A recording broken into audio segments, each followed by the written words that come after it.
In this video, I'm going to be talking to you about alert views and activity views. And we're going to start by looking at alert views. An alert view allows you to display an alert message to the user, and you can set the title, the message, and any delegates you want to.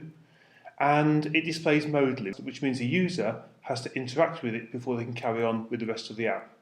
This is one of a range of different styles of alert views. You can have alert views which have simple buttons on them. You can have alert views which have one or more buttons. You can have alert views which allow the user to type some text in, whether it's plain text or a password text.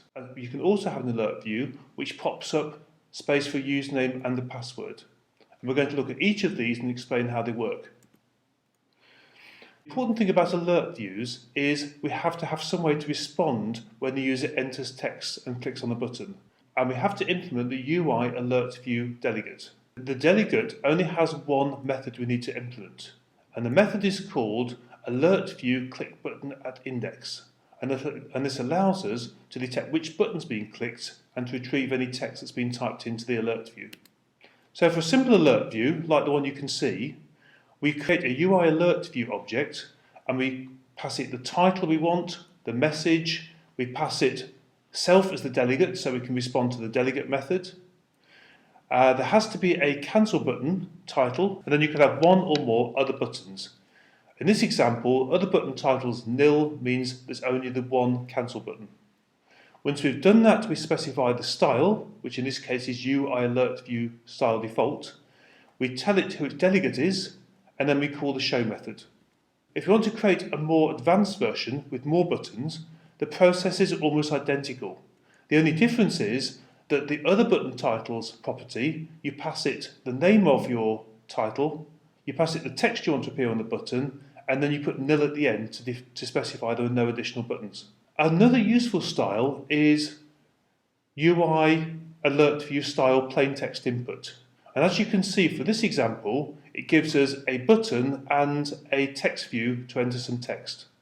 So we change the style by changing the alert view style property to UI alert view style plain text input. Okay. We also have an array of text fields which contain the text that's going to be entered. In this example, there's only one, so we want to use index 0, and we can specify the keyboard appearance. And in this example, we've gone for a very light keyboard. So let's have a look at how we respond to buttons being clicked.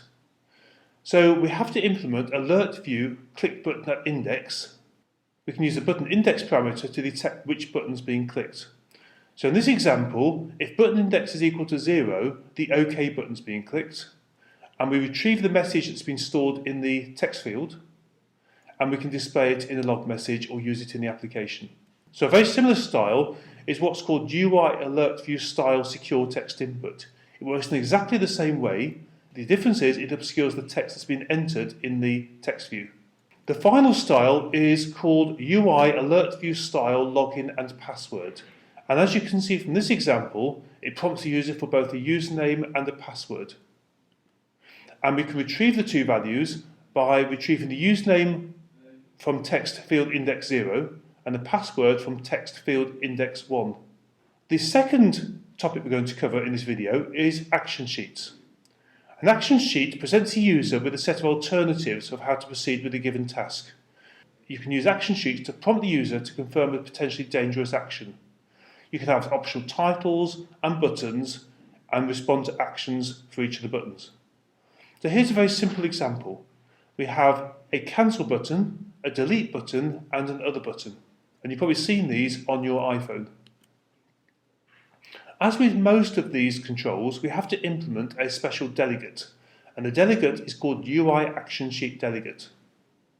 And there is only one method, which is action sheet click button at index, which works in a very similar way to the alert view. So in the example I'm showing you, we create a UI action sheet. We specify there's no title. We use the current view controller as its delegate. And we specify a cancel button title, a destructive button title, which is the one that's in red, and we can specify one or more additional buttons. And when we respond to the delegate method, we specify action sheet click button at index The button index determines which button is being clicked, in a very similar way to the alert view.